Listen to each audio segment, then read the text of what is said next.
Friends, இன்றைக்கி நம்ம என்ன பார்க்க போகிறோன்னா சோயா சங்க்ஸ் மஞ்சூரியன் தான் பார்க்க போகிறோம். நீங்கள் எல்லாம் காலிஃப்ளவர் மஞ்சூரியன், சிக்கன் மஞ்சூரியன் பார்த்துருப்பீங்க. நான் ஃபஸ்ட் டைமாக ட்ரை பண்ணுறேன் சோயா சங்க்ஸ் மஞ்சூரியன். இதுக்கு சோயா சங்க்ஸை நம்ம ஹாட் வாட்டரில் வாஷ் பண்ணி 10 to 15 minutes நான் அதை சோக் பண்ணி வச்சுருந்தேன். அது கூட மிளகாத்தூள், கொத்தமல்லி தூள், பெப்பர், கரம் மசாலா, கொஞ்சோண்டு ஜீரக மசாலா, இஞ்சி பூண்டு பேஸ்ட், அரிசி மாவு எல்லாம் ஒன்றா போட்டு மிக்ஸ் பண்ணி பெரட்டி ஒரு 10 to 15 minutes திரும்பி ஊற வச்சுக்கிட்டேன். சைடில் என்ன பண்ணேன்னா பச்சை மிளகாவை கட் பண்ணி வச்சுக்கிட்டேன், கேப்சிகமும் க்யூபாக கட் பண்ணி வச்சுக்கிட்டேன், ஆனியனும் க்யூபாக கட் பண்ணி வச்சுக்கிட்டேன். ஆல்ரெடி சோயா சங்க்ஸ் மேக்னேட் பண்ணி வச்சதுனால இப்போ அதை ஆயிலில் ஃப்ரை பண்ணி எடுத்து வச்சுக்கிட்டேன்.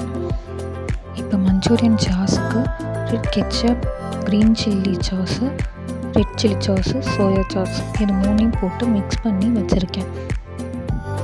ஆயில் ஊற்றி ஜீரகமும் பச்சை மிளகாவும் போட்டு நல்லா ஃப்ரை பண்ணுறோம். ஆனியனை கட் பண்ணதை போட்டு நல்லா திரும்பி ஃப்ரை பண்ணுறோம். இந்த ஆனியன் நல்லாவும் ஃப்ரை ஆகக்கூடாது, ரொம்ப ராவாகவும் இருக்கக்கூடாது.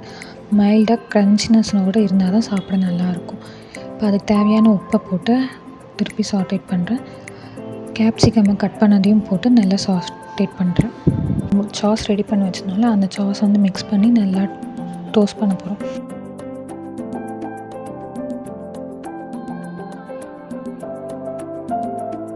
டோஸ்ட் பண்ணதுக்கப்புறம் ஃப்ரை பண்ணி வச்சுருந்த சோயா சங்க்ஸை அந்த மசாலாவில் போட்டு நல்லா டோஸ்ட் பண்ணணும். டோஸ்ட் பண்ணும் போதே நம்ம போட்டுருந்த சாஸ் எல்லாமே சோயா சங்க்ஸ் அப்சர்வ் பண்ண ஆரம்பிச்சிடும். சர்வ் பண்ணுறதுக்கு முன்னாடி லைட்டாக கொரியண்டர் லீஃபை மட்டும் சாப் பண்ணி அது மேலே போட்டு சூடாக சர்வ் பண்ணால் சூப்பரான சோயா சங்க்ஸ் மஞ்சூரியன் ரெடி ஆகிடும். நீங்களும் ட்ரை பண்ணி பார்த்துட்டு நல்லா இருந்தால் கமெண்ட் பண்ணுங்கள்.